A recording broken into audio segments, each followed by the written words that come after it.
Going. Okay. Let's keep going. There you go. We're going. Okay.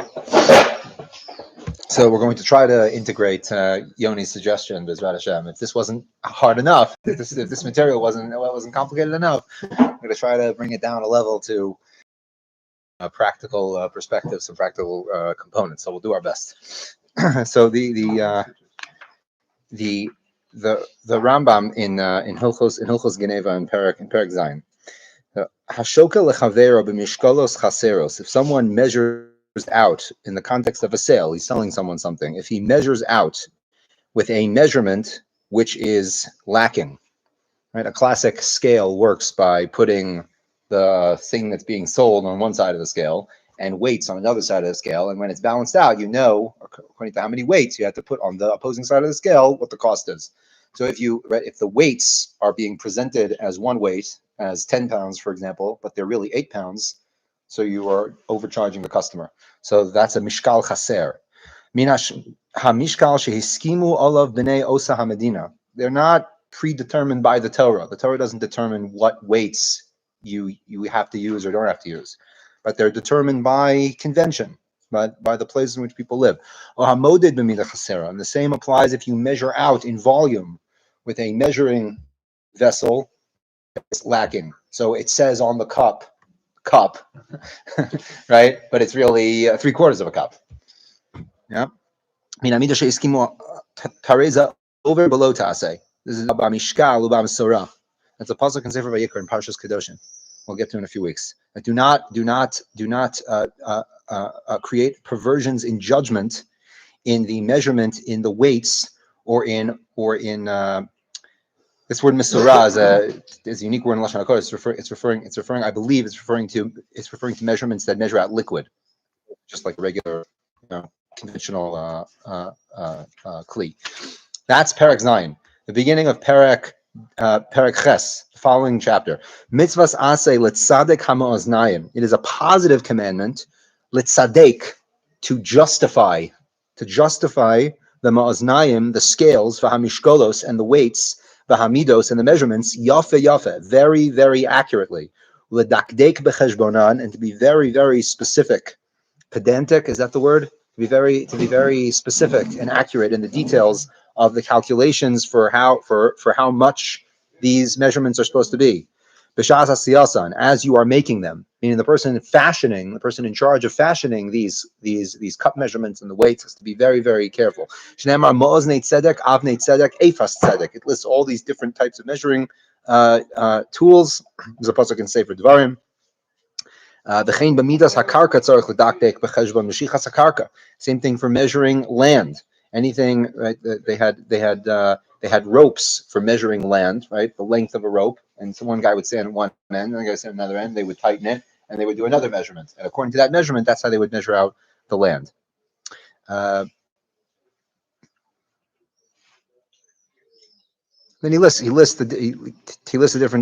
different procedures that need to be done for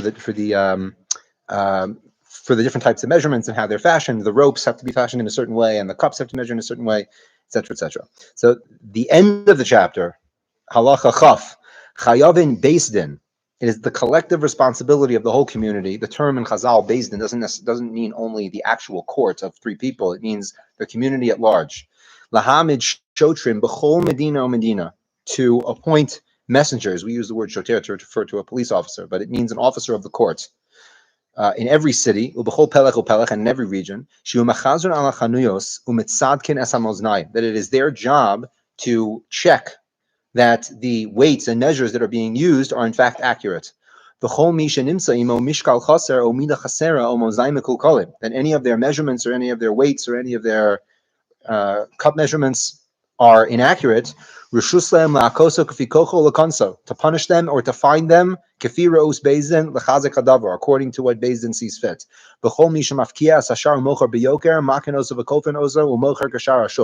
Anything that is a fixed commodity with a fixed price, like today that would be oil and gas or something like that. Things that are commodities that have an international price rate, and anyone that disrupts that is also violating this idea. What we see from here, very interestingly, this idea of weights and measures is something that, first of all, it's a negative commandment. It's a sin, obviously, to pervert the measurements. But in addition to this negative commandment, there's also a positive commandment to communally, collectively, everyone together has to make sure that the weights and measures that are being used are in fact accurate. It's a communal effort. So it's not just on the individual seller to make sure that his scales are accurate, but it's also collectively to make sure that the measurements that are being used are in fact accurate. Now, it's very, very interesting about this. Can I have the Tanakh there for just 1 second? Thank you. This mitzvah, or these two mitzvahs, appear twice in the Torah. One is in Parashas Kedoshin, and the other, the second pasuk that we quoted, is in Parashas Kiteitzei, at the very, very end of Parashas Kiteitzei. Now, what's at the end of Parashas Kiteitzei? We read that a few weeks ago. We read the end of Parashas Kiteitzei right. The very end of Parashas Kiteitzei is Zachar Sasher Salacha Amalek. But what comes right before that section is this mitzvah. This mitzvah. Yeah.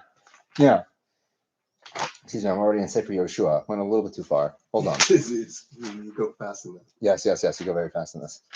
The pasuk says, "Lo yelecha bechisacha even va'even." You should not have in your pocket a stone and a stone. What does that mean, a stone and a stone? Meaning the accurate stone, and then the stone that looks like the accurate stone, but actually isn't accurate in terms of its weight. Don't have two stones. Gedolo katana. Lo yelecha bebeitzacha eva va'eva. You can't even have in your house, in your possession. The Gemara in Ksubos talks about this. Things that have the potential to create inaccuracies, you can't even own. To own them is a prohibition. It gives the example of a sefer she'eno mugha, like a sefer Torah that was written inaccurately, but it looks like a regular sefer Torah, and someone's going to read it and think, oh, the pasuk says this and this, but really it's inaccurate. You can't even own it. Like, just to have it in your possession is a problem. So don't have in your house the measurement and the wrong measurement. Huh? Would that go in Pasuk Tzitzis? No. Why psul tzitzis? You're saying that it's like it look good and it's like that's an interesting point. Could be that it's included. This is covering anything that on the surface of it, superficially, looks like it's okay and could bring people to a mistake, to an error. And this will ensure your sustainability on the land. Because God is disgusted by all who commit these types of crimes. Anyone who causes perversions in judgment. That's the end. Next pasuk. Remember what the Amalekites did to you as you were leaving Egypt. Now, it's not a coincidence. It's not like God said, oh, by the way, I forgot about the Amalekite story. Let me just slide that in the end. It's right. The fact that these two things are juxtaposed to each other is a very, very powerful idea. And if we zoom out a little bit, just to think conceptually about what is this idea of having the right measurements, basically, if you're going to sum it up in one sentence, the rules are the one thing that have to be immutable. If the rules aren't immutable, they're not rules. Right? Another more cynical way that this is often phrased is the person who has the power over rules can never lose. Because they'll just change the rules, right? There could be rules, but if the rules are able to be manipulated, then it's not possible, right? This is one of the criticisms that are often put on the current financial system, that there are people, essentially, right? Not necessarily one person, but there are groups of people in the world that have control over the supply of things, over the supply of money specifically. They had a dollar isn't equal, a dollar really equal 97 cents. Yeah. Anyway, that's a bit of a tangent. The point I'm trying to make is that the rules have to be something that is fixed and immutable, and it's the thing that allows all integration to be possible. Any cooperation, any collaboration has to be within a framework of ma'oznei tzedek, that the scales are righteous. Literally means righteous, like a tzaddik. You could have a tzaddik person, and you could have a tzaddik scale. It's the same word. You have to have a righteous scale. In order for any cooperation or collaboration to be possible, you need a righteous scale, which is why this mitzvah is unique. It's not so unique. There are other mitzvahs like this, but this mitzvah has the negative commandment aspect, meaning it is forbidden to alter the measurements. But it's also the positive commandment that collectively we all have to do our part to ensure that these things are happening, that the ma'oznei tzedek, that the scales are just. Yeah, because again, it is the basis, it is the framework in which all integration and collaboration takes place. Yeah, and again, this is not necessarily the topic of the conversation, but the fact that the message of Amalek comes after this. I mean, there are many things that can be said about this, but most fundamentally, the underlying theme of Amalek, or perhaps even more accurately, the theology of the Amalekites, is one of existential pessimism. Yeah, which basically is saying that at the end of the day, at the bottom of it all, there is no order. There's no absolutes at the bottom of it. So you could pretend that there are scales, you could pretend that there are measures, you can pretend that there's good and bad, you can pretend that, but when you get to the bottom, there's nothing. There's nothing really there. So the idea of maintaining just measures is, in a way, it's the counter to the Amalekite worldview of there's really no scales and measures. All your scales and measures are just subjective constructs. Yeah, they say no, they're not subjective constructs; they're actually real, and there's a mitzvah to determine to keep them and to maintain their accuracy. So am I losing weight? Huh? That I can't help you with. Mizrat Hashem, I think. Well, right. The question, in order to be able to answer that question, you need to make sure that the scale is saying the same thing all the time, right? There seems a way, sort of a breakdown in society, that there's no more trust in any system. Right. So we talk. I would say that when we talk about trust in institutions. So what are we saying? We're saying that the institutions aren't enforcing an objective system. They're kind of just doing things at whim. That would be another way of saying that. I think. Yeah. At the end of the day, it's right. Lack of trust in systems is just saying that people wave around their authority at whim without really enforcing an objective system. So all this is for purposes of introduction. For the os kaf. So as we've been talking about with every single letter until this point, that the letters in Lashon HaKodesh have names, and the names mean things, and they always have, or almost always have multiple connotations. But I think that the connotation that kind of is at the center, which all the other components kind of evolve around, is the kaf ma'oznayim. The thing that holds each side of the scale is called a kaf. That's what it's called.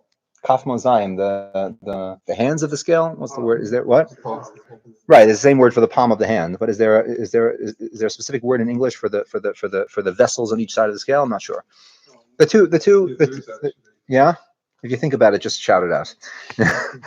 So it's this idea of measurement, not necessarily measurement in the context of din and judgment, and like that's a theme in and of itself, but the idea of weights and measures as the framework that allows integration to take place. That, I think, in summary, is like the underlying theme of everything that we're going to see in the kaf. This was a hard one, by the way. It was a hard one for me to kind of wrap my head around all the different points that the Rav brings up, but we'll do our best, and we might even be able to have some concrete takeaways in the end. So says the Rav, Ba'im heim ha mahutim hane'arachim ze leumas ze. The essences that have become ordered are now pitched, this one before this one. So what is this alluding to? We talked about in the last letter that Yud is the completion of a set unit. Yeah, tests are all the different components. That's what we talked about last week or 2 weeks ago. Test means because there are fundamentally 9 different components to any phenomenon, as we explained. Yud is the idea that all of those different components, all those different elements, are now working in unison and can form a unit. So when we talk about how the two essences are ne'arachim zelu mazeh, it means you have two yuds that are focused to each other. Now, it's true that the kaf doesn't appear in the shape of two yuds, but it's the idea that two sets of 10 being 20, are now pitched together. They're facing each other. Bochol seruf klalusam, their generalities, ubechol yikras erech pratiusam, and in the value of their specificities. This fundamental tension between the collectiveness and the specificness, the pratiyut, is a huge theme in Rav Kook in general, but it's for sure a theme within this sefer in particular. The idea of the collective as an entity in and of itself, facing the particulars that form the klal, the collective. So the two yuds, the two entities, being the pratim and the klalim. Lidei starfut erkit, that they want to now come to a tseruf in the domain of value, meaning an existential or perhaps moral connection, being bound to each other.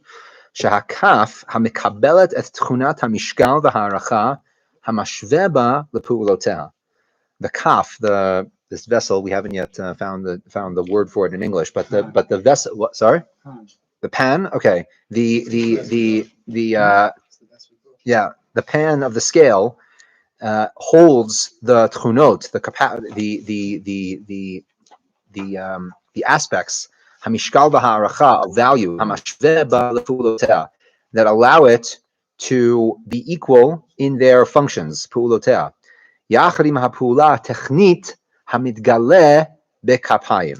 Together with the technical technite, you see, with the technical components that are revealed in the other kaf. So what he's saying over here is that there is the pu'ula. He's referring to this idea of the pu'ula. There's the movement or the act in the world, and then there's the components of the act.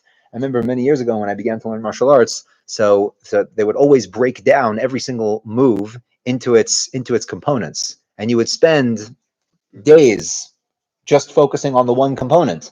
Okay, so the kick, how you do a kick? Well, there's many different components. So first step is like you lift your leg up like you're stepping on a step, and you just practice that, stepping on a step. We would all look like a bunch of idiots, right? Just lifting your leg straight up on a 90-degree angle, right? That's the component, and then you learn the next component, and then you learn the next component. But if you would do that, as Rav Kook is going to say, if you look at an action just as the breakdown of its components, there's no flow there. There's no flow. There has to be a continuity of the components. So he's going to get to this idea. Shereishita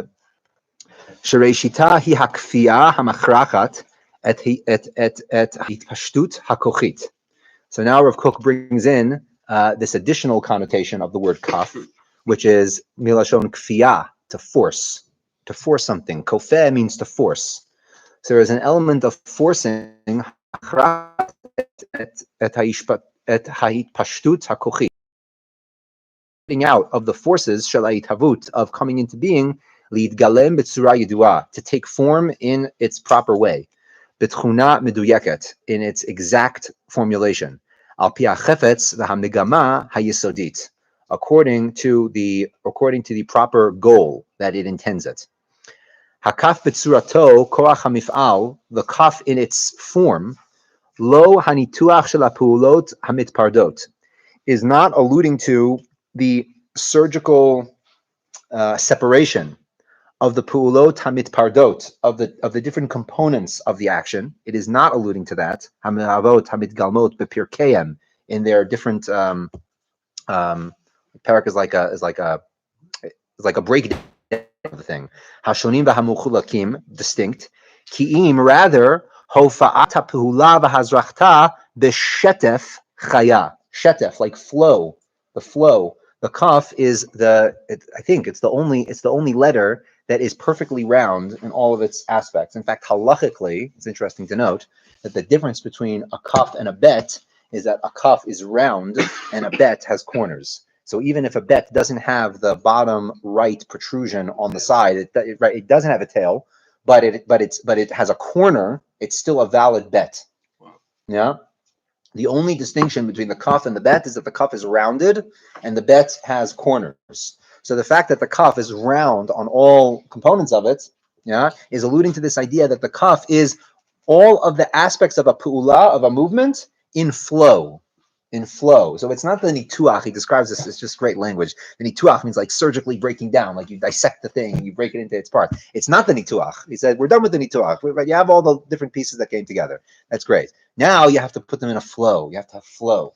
And if you don't have flow, the letter is puzzle, right? The letter becomes invalid if it's not rounded. So this is like a central component of the letter kaf.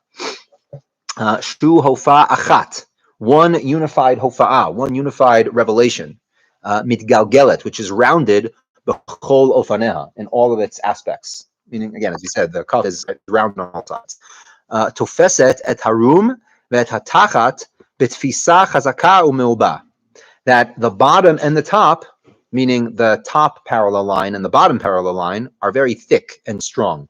As he's spoken about in other letters, right, the thickness of each part of the letter also has significance for Rav Kook. And he actually is making an explicit reference to what we talked about in Os Beis. Os Beis is a similar concept. He introduced this idea that the Os Beis has the thick top line and then paralleling the thick bottom line. And just to skip to the punchline, which is what he's going to say, that the just like by Os Beis, so the theme is that we need to be guarded from the forces up above and guarded from the forces down below. What are the forces up above? The forces up above are the ethereal and the spiritual that could be very inspiring, but the problem is that they distract from action. If we're caught up in the ethereal, if we're caught up in the theoretical, the spiritual domain, it precludes any possibility for action. So that's the protection, so to speak, from the top. What's the protection from the bottom? Protection from the bottom is a little bit more straightforward. The lower urges and drives and distractions that would also prevent someone from acting properly. So there needs to be both at the same time a protection from above and protection from the top. Protection from being too abstract and floating away, and the protection from being drawn down into crassness and distraction. There's also a chatzitza, a wall on the right side, but that chatzitza is more thin. It's not thick like the two parallel lines. It's thinner. That which is to the right of the revelation of this flow-like action. To the right means like the origin. We talked about the right being the origin of the thing and the left being the direction in which it's going. It starts from the right and goes towards the left. So the idea of the right means the source of the thing. So it's being protected, but not aggressively protected from the right. Begeder misifas. Misifas. He's used this word before. Misifas it's a Greek word, but it's used by Chazal to describe like a thin partition. It's not a wall, but it's like a thin, like a lattice work type of thing. You can imagine that. Like a screen, yeah, something like that. We used before. Right. Kind of permeable, but not. So why is it being guarded gently from the right and to the left? It's completely open. So Rav Kook explains, Daya mechitza kala ke mechitza tabet hayimanit. You see, he's making explicit reference to it's a similar structure to the base. The base has the two thick lines that are paralleling each other, and then it has the thin partition to the right side of it. Aval harum b'hatachat b'choskahim chotetzim. The top and the bottom are thick, and they guard in a strong way. Ha'hafrada mitzad ha'ilui o mitzad ha'shafel shelo liikanes b'chug hamifalim. This is the point that I explained before. That in the same way that he explained by the bays, that there's a guarding from the top and a guarding from the bottom. A guarding from being too ethereal and being too abstract and being too spiritual, and also being guarded from the bottom, temptation and distraction. Hi eitana va'amudit. It is strong and stands firm. Chasina, it is impermeable. Kechosen hashamayim hamutzeket ki yitzikat haaretz. Very interesting language. I'm not sure if that's referring to something specific, but literally it means like the formed earth and the formed sky, that they take shape and they don't lose that fundamental form. That which has not yet been revealed to the flowy action, right? The flow of all the steps being put together, this flow aspect, that which has not yet been revealed, but will eventually be revealed, meaning that which is in a state of potential but not yet incorporated into the flowy poal thing. There's an opening, meaning the cup is opened to the left. So what he's describing is very interesting. He's saying that this flowiness, it allows the executor to be open to the future. In other words, to be dynamic. Meaning that flow, it allows two things. It allows the different components that you learned to now be incorporated together in a way that doesn't look rigid. Like you see someone dancing who doesn't know how to dance. I'm not talking about myself, God forbid, but someone who doesn't know how to there's this rigidity to it. It looks like a robot trying to It looks like the Tin Man from Wizard of Oz trying to walk down the streets, right? There's a rigidity there. What we wanted to achieve is flow. So the flow is being able to know, on the one hand, you're doing different actions, right? But all those actions are part of one flowing sequence. That's the one advantage that it gives you. The other advantage that it gives you, says Rav Kook, is it also allows you to be open. It allows you to be open to new things that are going to come and to be dynamic, to flow with them. That's the idea that the kaf is open to the left. Again, the left being the side of progression. You come from the right, we're going to the left. The kaf is open to the left. Hakaf yachnis. It will incorporate into its measurements, right? The measurements of the scale, and in the strength of its pu'ula, again, the flowy pu'ula, at kol tnuot kapayim asher yavo, all of the movements that will come, meaning anything that comes its way, it will be able to incorporate it. Asher yakumu v'yamodu, that will arise and stand before it.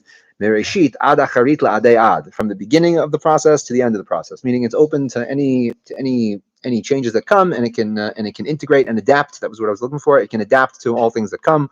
Kol ha'technika, all the technicalities. I'm just saying as an aside, it's interesting that he's using this word already at the time that Rav Kook is writing this. Right, these terms have like become part of modern Hebrew. This is over 100 years ago. He may have innovated a few of them. It could that could very well be, for sure. Yeah, absolutely. Listen, as I say, a bit of a tangent. It's known that that Rav Kook had a long relationship with Ben Yehuda, helping him compile the his dictionary. Wasn't it Ben Yehuda that he ended up Kook told him to do tshuva, and then he went home and died? Right. So the story that Simcha Raz tells over in his biography of Rav Kook, Malach Kivnei Adam, an angel among men, he says that that Ben Yehuda came around to Rav Kook's house right here on Rehov Yafel. He, in one of his many visits to his house, to ask him, the etymology of some word, where it's in the Tanakh, where it's in the Chazal, and they had this long conversation. And as Ben Yehuda is about to leave the house, so Rav Kook says to him, Ben Yehuda, maybe it's time you did tshuva. and he said, and he waits by the door, and he says, perhaps. And he walks out, and like 2 days later, he died.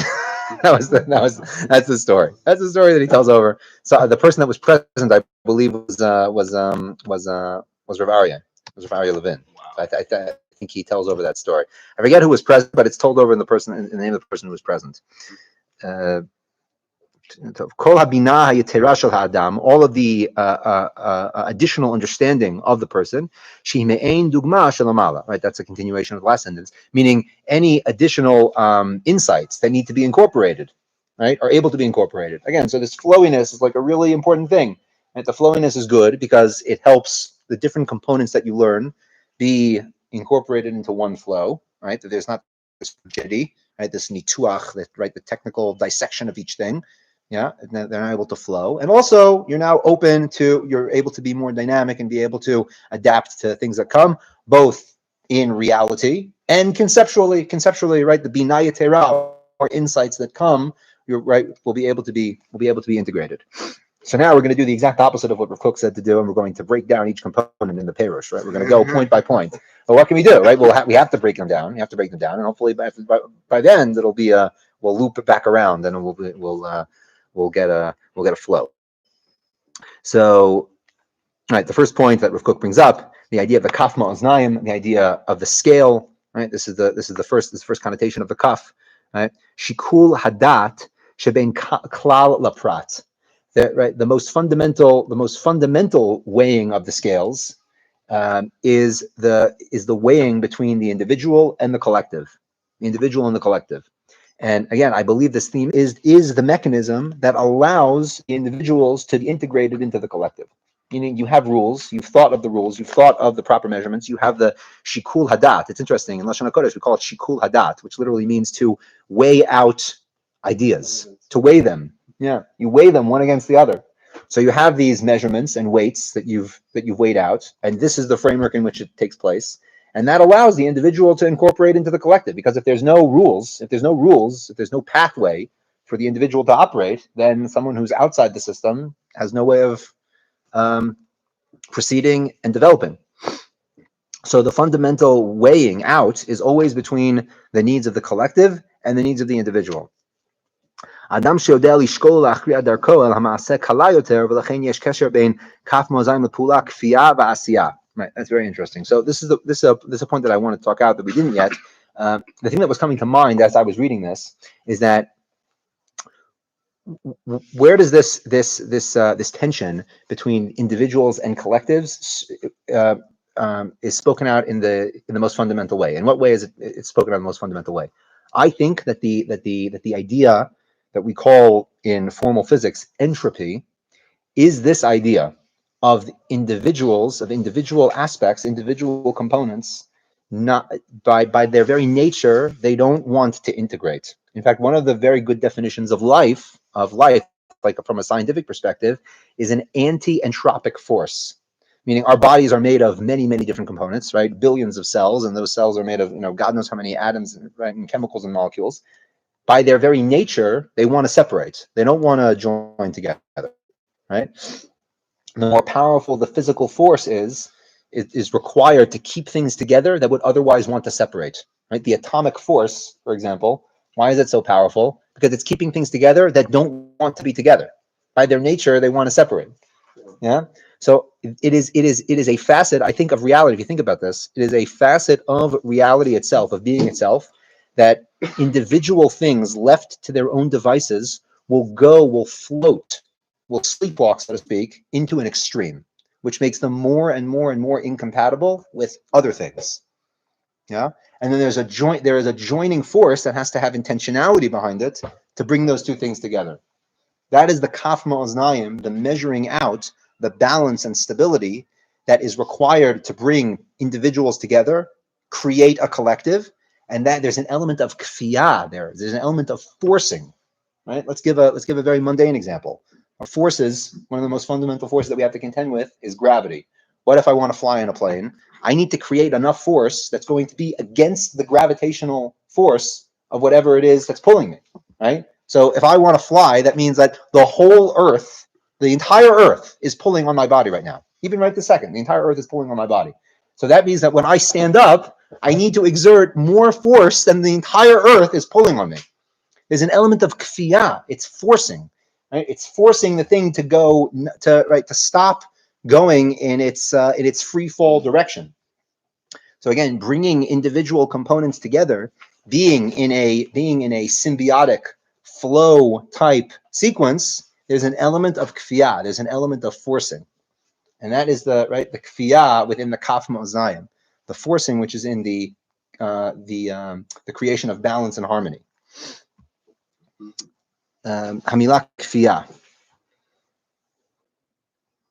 Right, okay.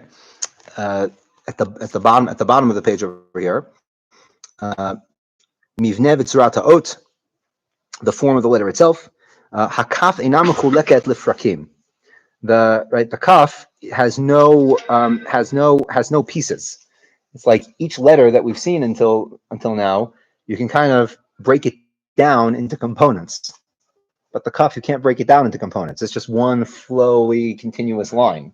In fact, how you write the kaf is kind of like that. There are some sofrim that they start at the top left, or the top left, and they just make like one half a circle like this. It's just one flowy motion. I don't think there's any other letter that's like that, right? Even the vav, you have to make the little kotzim at the end. So even though it's like a stick, you have to go back and kind of like put the little shpitzim on top. Yeah, but the kaf has no shpitzim. There's no protrusions, nothing. It's just one flowy line. It's very interesting. I never thought about that until now. The whole thing is literally one flowy line. That's it. Mitzuyeret kekaf ratzuf umeugal, that is rounded. It is alluding to this idea of the ritzifut, of the flowy nature of the pu'ula, of the movement. Or as Rav Kook puts it, Surat Hakaf Mareh Hemshech Echad, one continuity. Lo Pirkei Pu'ula Miuchadim, and not the components of the movement. It's not the components part. Obviously, there are components to every movement, but it's not the aspect of the components, it's the aspect of the flow that allows the components to come together. Surat Ha'ot, the shape of the letter itself. Ptucha lama sheyutzuar v'yitchadesh ba'atid. It is open to that which will come and be new in the future. Petuachu hakaf likrat kol koach mitchadesh. That's the lashon of Rav Kook that we read. Petuachu hakaf, the kaf is open likrat kol ma shemitchadesh, to everything that will be made new. Ma shelo yitgaleh b'mifalim ba'atid litgalot is also the language of Kook. That which has not yet been revealed, va'atid litgalot, but in the future it will be revealed. Mashu koach le'ino b'foal, that which is in potential but has not yet been actualized. Hakav klape mala, right now talking about the two parallel lines. Hakav klape mala chosem et hakochot haruchanim, places a stopper. It does chosem. It cuts off. It cuts off from the spiritual forces.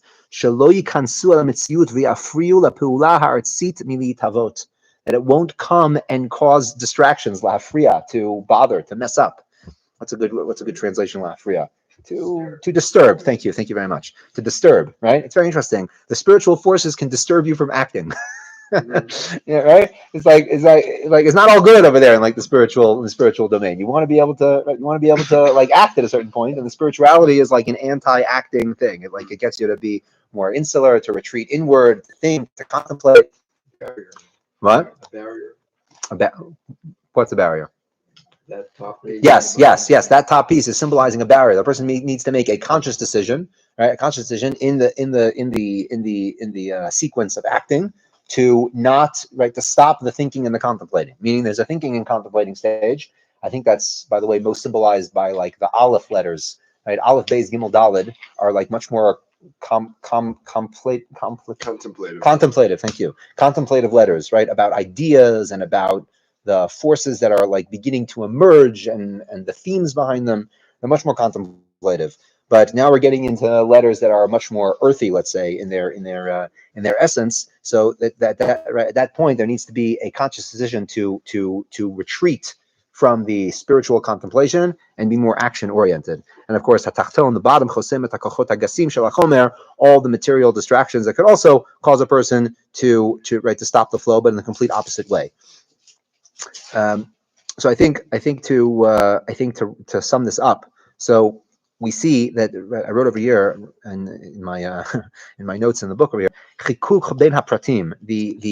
the fundamental friction between the specifics, right, between the different pratim that need to come together, doreshet l'shalvam, right, it requires forcing in order to integrate them. So I think that one very important takeaway of what he's mentioning in this kfiyah element is that things by their nature will act in such a way, if given too much space, the things will act in such a way that precludes the possibility for them to integrate with other things, if left to their own devices. I think that can be said like across the board, with everything in the world, certainly with individuals, right? If we're left to our own devices, we're not given guardrails. Yeah, it will preclude the ability for us to integrate with other people. Great line from Jordan Peterson. He says that sanity is something that you have to outsource, and what and what he means by that is that how do I know if I'm acting normally, quote unquote? The only way that you know that is by the feedback that you get from other people. Crashing against other things is how you know whether or not you're acting normally. Yeah. So again, being left to its own devices, any specific component will become unintegratable. Yeah. One of the most personal questions of all is, do you snore? Right. Well, hopefully that's not relevant in all contexts, but I mean, hopefully we want to be awake in most of our interactions. But there's this element of kfiyah to understand that there is a discomfort, right? Kfiyah, by definition, it means that you're being forced to do something that your nature by nature doesn't want to do. So there's a discomfort there. So there will be a feeling of discomfort that's required to temper or perhaps augment, right, what by itself will drift into an extreme. So there is a kfiyah, there is a forcing. We have to be conscious of that. There is a forcing element.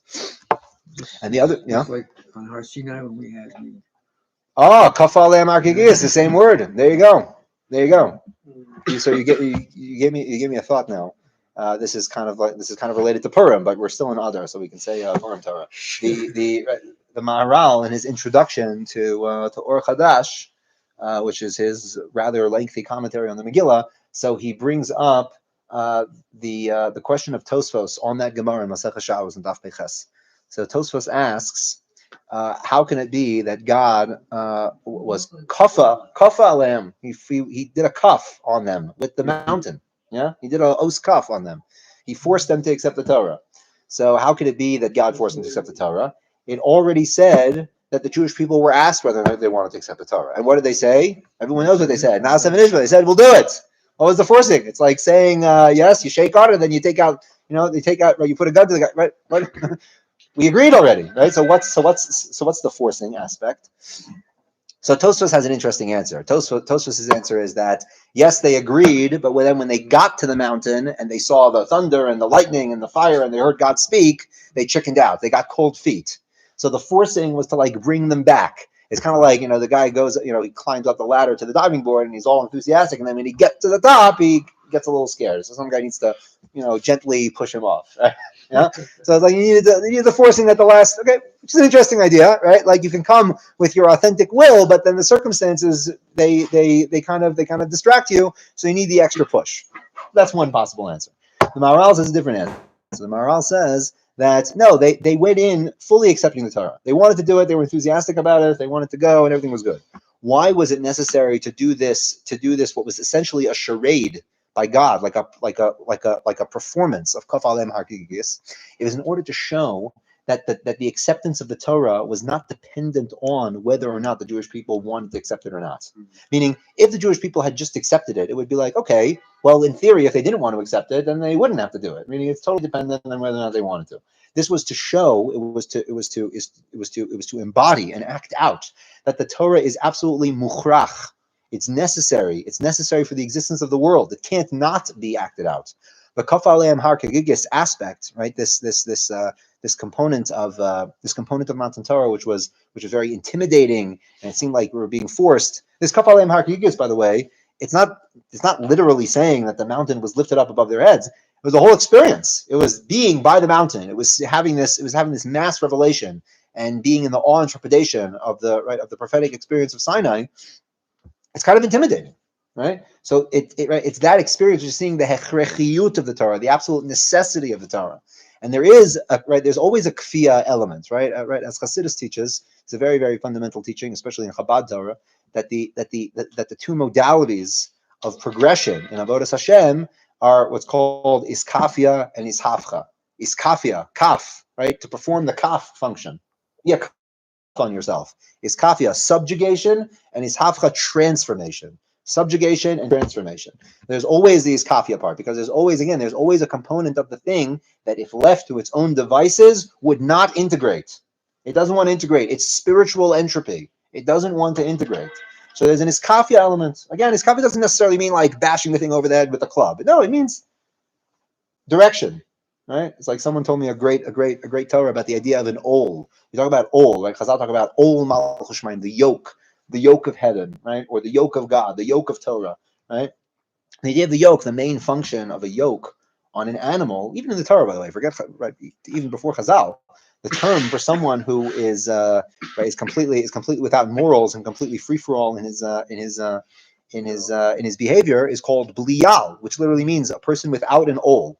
Without a yoke, right? Hishamar lecha penye dvarecha penye dvar im levavecha bliyal. Lest there be a bliyal thing in your heart, right? There should be no bliyal. You should have no aspect of your consciousness that's without a yoke. So what's a yoke? The primary function of a yoke is that it structures the animal to focus it to walk in a certain way, to focus it to walk in a straight line.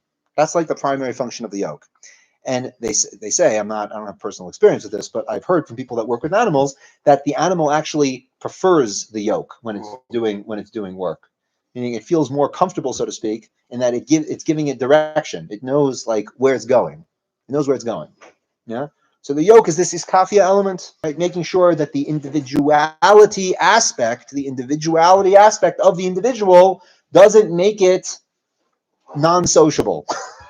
Let's say it allows it to make friends. Yeah.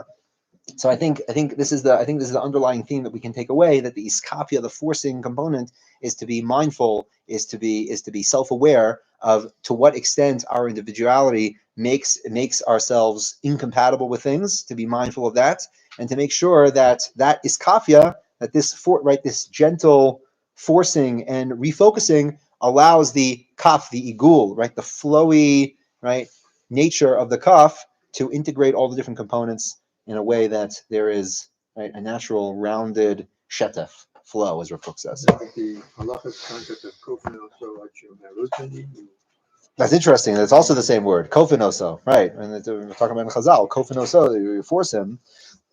It's also right. The verb form of the word kaf. What he really wanted, bring him back to what he really wanted. Nachon. So that's another discussion now. Tov Yishar Koach. Chizku v'am stavavchem kol ha'mi'achalim l'Adonai. Your stream will stop immediately, and you will no longer be live. Okay, it's okay. I can accept that. You're alive. Well, when there's a red button.